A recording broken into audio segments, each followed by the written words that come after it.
vou aqui pedir para a gente continuar o nosso curso de eleitoral, parte 3, né? Nós falávamos sobre a objetividade jurídica desse crime, que protege a lei e o livre exercício do voto.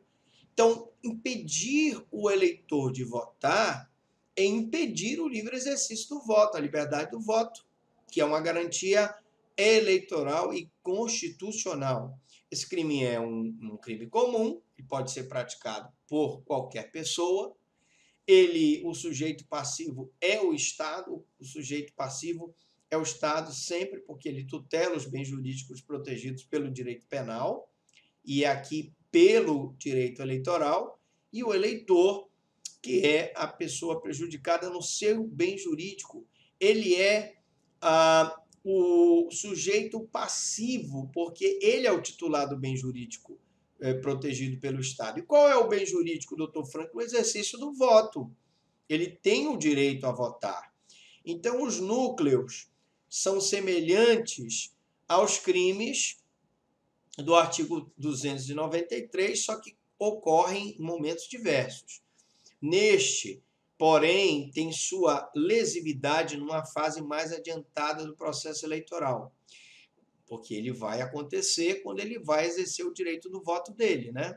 Então, não é como o do 293 que ele pode ter o crime na hora em que temos o alistamento eleitoral. Aqui não, aqui acontece quando ele vai votar. Não deve ocorrer violência ou grave ameaça, porque se ocorrer a violência ou a grave ameaça, nós vamos ter a figura que vai incidir no artigo 301, nós vamos ver daqui a pouco o 301, tá? Mesmo que o eleitor vote, ocorrerá o crime, desde que o agente tenha dificultado, perturbado, complicado ou estorvado o ato, já que são dois os verbos. O núcleo diz, no primeiro, a obstacularização, que é o impedimento do voto, de modo absoluto, e no segundo, o modo relativo. Então, doutor Frank, eu posso dizer que esse crime aqui é um crime formal, sim, porque ele não exige o resultado naturalístico, ou seja, ele não exige, pelo menos na segunda conduta, que o eleitor deixe de votar. Evidentemente que se o eleitor deixar de votar, eu vou ter o exaurimento do crime, mas é um crime formal em que basta que ele perturbe, estorve o voto, ou seja, tente impedir o livre exercício da liberdade do voto. Na prisão, prisão de eleitor. Meu amigo, muito importante, por quê? Porque o artigo 298 diz prender ou deter eleitor, membro de mesa receptora, fiscal, delegado de partido ou candidato, com violação do disposto do artigo 236. Reclusão de até 4 anos. Veja, prender eleitor é crime de grave potencial ofensivo.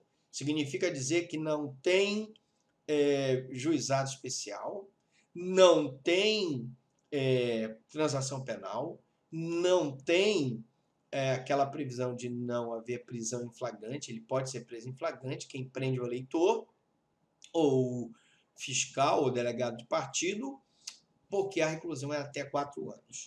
Vale ressaltar que a objetividade jurídica aqui também protege o livre exercício do eleitor votar, o livre exercício do delegado fiscalizar e, portanto, ele protege todos esses bens jurídicos. O sujeito ativo só autoridade no sentido legal e seus agentes, é crime próprio.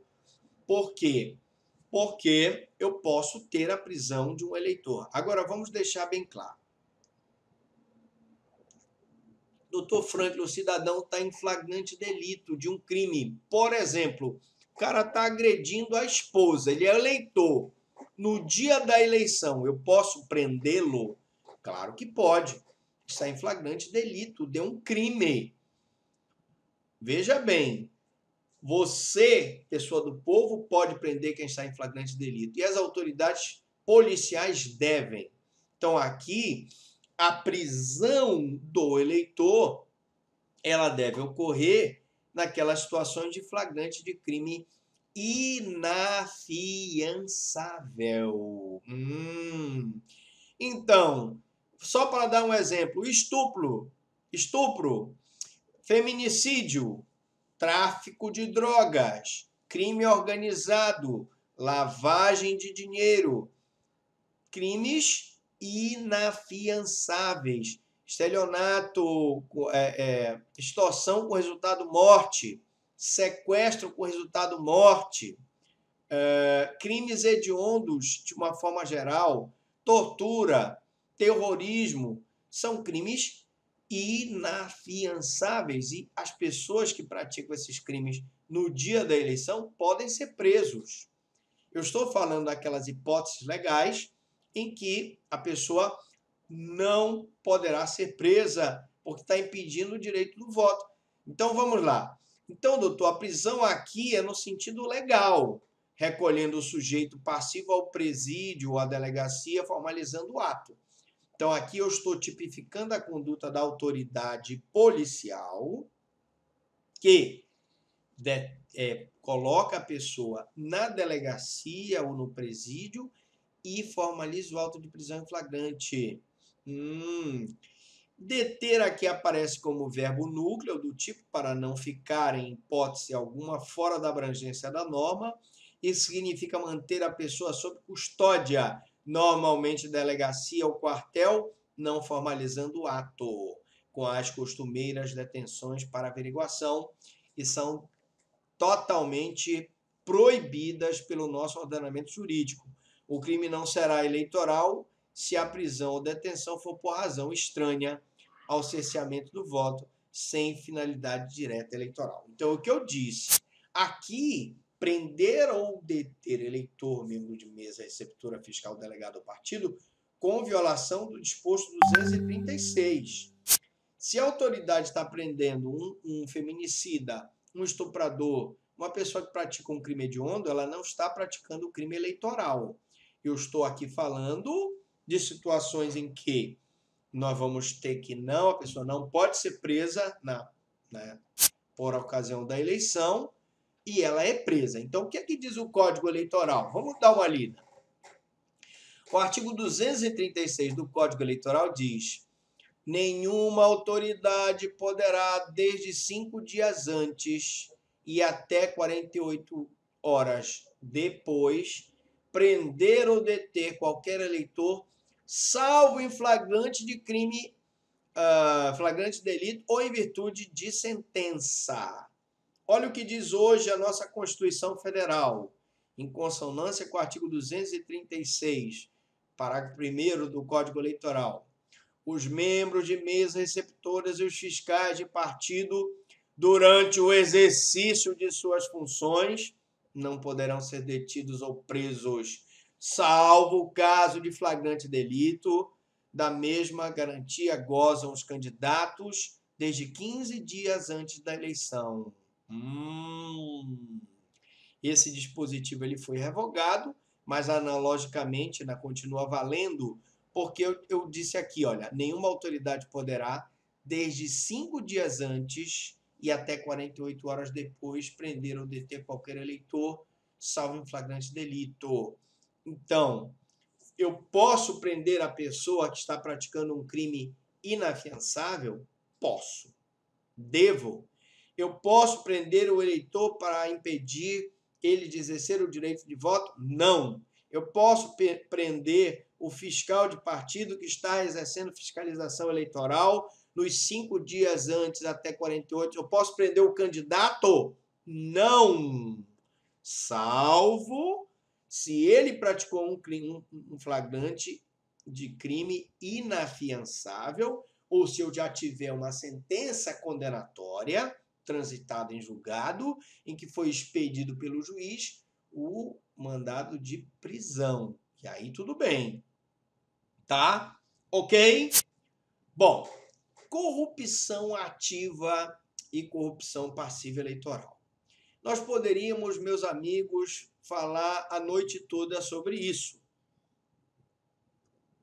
mas eu quero abreviar para vocês da melhor forma possível. Depois vou me permitir que vocês façam as perguntas.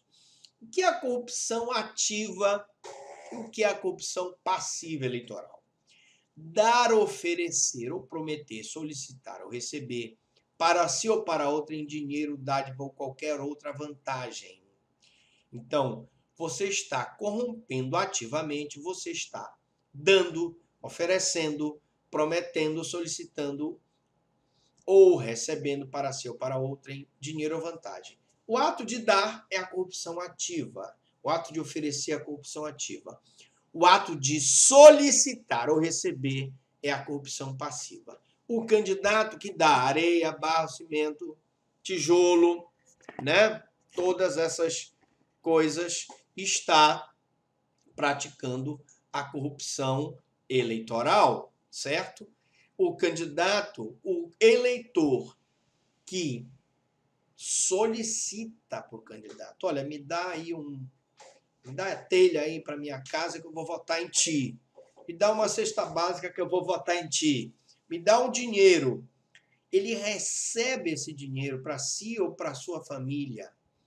Dinheiro, dádiva ou qualquer outra vantagem. Eu poderia falar várias coisas aqui. Cimento, areia, tijolo, passagem, consegue consulta, vale transporte, né? O que mais? Vamos ter aí, o cidadão consegue cirurgia, não é isso? Dentista, não é isso? Isso é corrupção eleitoral, amigo. Porque o cara que está gastando dinheiro hoje para comprar o teu voto, ele vai roubar da prefeitura, da Câmara de Vereadores, tudo que ele está gastando para comprar o teu voto. Então, você, eleitor, mas eu também, como eleitor, eu posso responder por corrupção passiva eleitoral, porque eu estou recebendo? Pode. E como é que eu provo isso, doutor Franklin? Foto, vídeo, testemunha, manda para a CNBB a denúncia, manda para o Ministério Público Eleitoral a denúncia, nós vamos apurar. Qualquer conduta, qualquer vantagem para obter ou dar voto e para conseguir ou prometer abstenção, ainda que a oferta não seja aceita. Quer dizer, doutor Franklin, que isso aqui é um crime formal, em que o cidadão, só dele chegar para você e você gravar ele dizendo assim, olha, eu vou te dar uma cesta básica, vota em mim. Você pode até dizer, não quero. O crime já está consumado. Se você aceita a cesta básica, se você aceita o medicamento, se você aceita a consulta, se você aceita o tratamento odontológico, você também está praticando corrupção passiva eleitoral. Então, ele que te ofereceu e você que recebeu a vantagem, seja ela qual for, praticam corrupção eleitoral. Cuja pena, diga-se, cuja pena é de 4 anos, a reclusão de até 4 anos e pagamento de 5 a 15 dias multa. Veja que é um crime de grave potencial ofensivo. Cabe prisão em flagrante, a pessoa não tem nenhum benefício legal, inclusive a suspensão do processo. Suspensão condicional do processo não existe. Objetividade jurídica, proteção do direito ao voto livre, sem corrupção, sujeito ativo qualquer pessoa, todas as modalidades, menos o não eleitor, o crime é comum, porque não exige qualificação especial. Sujeito passivo é o Estado é o principal prejudicado com a corrupção eleitoral, porque a corrupção eleitoral vai gerar para o município, para o Estado e para a União prejuízo. Nós sabemos que hoje 20% do PIB brasileiro ele é perdido no ralo da corrupção. E eu preciso esclarecer que as 3 primeiras hipóteses, dar, oferecer e prometer, eu tenho a corrupção ativa eleitoral. E nas 2 últimas, solicitar ou receber, você, eleitor, e está acostumado a solicitar o material para o candidato e recebe esse material, você está praticando a corrupção passiva eleitoral. Os crimes ocorrem independentemente da aceitação, como eu disse, ou não da oferta. Ah, doutor, mas eu recebi a cesta básica, eu recebi a telha, eu recebi o cimento. Você praticou, você exauriu o crime. Se ele te ofereceu e você não aceitou, mesmo assim o crime está configurado, ok? Remeto vocês para o artigo 317 do Código Penal, que é a corrupção ativa, e o 333, que é a corrupção passiva não eleitoral, né? Veja que esses crimes ocorrem independente da aceitação e ou não da oferta, mesmo que a gente não consiga descobrir na sessão eleitoral se o pacto criminoso foi cumprido. Ele te deu a cesta básica para tu votares nele, mas ele não tem como descobrir se tu votares ou não nele. Exploração de prestígio. Meu amigo, você deve estar se perguntando, doutor Franklin, o que é exploração de prestígio? Artigo 300. Valer-se o servidor público de sua autoridade para coagir alguém a votar ou não votar em determinado candidato ou partido. Então, você é servidor público, você é do cartório eleitoral, você explora aquela tua função para coagir alguém a votar ou não votar em determinado candidato. Como você coage ele? O que é a coação? É o ato de constranger, obrigar uma pessoa a fazer uma coisa que não está prevista em lei. Então, se você coage o eleitor, eu tenho um problema sério de exploração de prestígio, cuja pena de detenção de até 6 meses de pagamento de 60 a 100 dias multa. Esse é crime de menor potencial ofensivo, esse vai para o juizado especial criminal. Objetividade jurídica, eu tenho aqui o artigo 297, proteger a lei e o livre exercício do voto. Liberdade do voto é uma garantia eleitoral. O sujeito ativo só o servidor público, membro ou funcionário da Justiça Eleitoral, portanto, crime próprio. Sujeito passivo, o Estado e o eleitor no sentido legal. Servidor público aqui é o genérico, né? Se referindo à lei, é um serviço público comum em geral, mas não eleitoral. Mesmo que você esteja temporariamente sem remuneração na função, se você coage o eleitor, você está praticando esse crime. O objetivo do agente tem que ser nitidamente eleitoral, para que ele está te coagindo para tu votares em determinado candidato, anular o voto ou votar em branco em razão da coação. Ok? Vamos então para a boca de urna. Momento importante do nosso curso de crimes eleitorais. O aliciamento de eleitores. Eu puxei aqui até uma conduta que não está no nosso Código Eleitoral, mas como ela é tão importante, nós temos que falar dela. Conforme o artigo 5º o parágrafo 5º do artigo 39 da Lei 9.504, de 97, que é a Lei das Eleições, boca de urna é a realização de propaganda eleitoral ou o ato de tentar convencer o eleitor a votar em um candidato ou a mudar o seu voto no dia da eleição. Então, propaganda eleitoral para tentar convencer o eleitor no dia da eleição é boca de urna, é aliciamento de eleitores. E o que diz o artigo 39? A realização de qualquer ato de propaganda partidária ou eleitoral em recinto aberto ou fechado não depende de licença da polícia. Constitui crimes no dia da eleição, puníveis com detenção de 6 meses a 1 ano, portanto, crime de menor potencial ofensivo, com a alternativa de prestação de serviço à comunidade pelo mesmo período e multa no valor de 5.000 a 15.000 FIR. E eu passo para a doutora Mary para que ela faça as considerações. A gente vai continuar daqui a pouco sobre as questões relacionadas à boca de urna, que é muito importante para todos nós esclarecer esse crime. Pergunta alguma dúvida, alguma pergunta?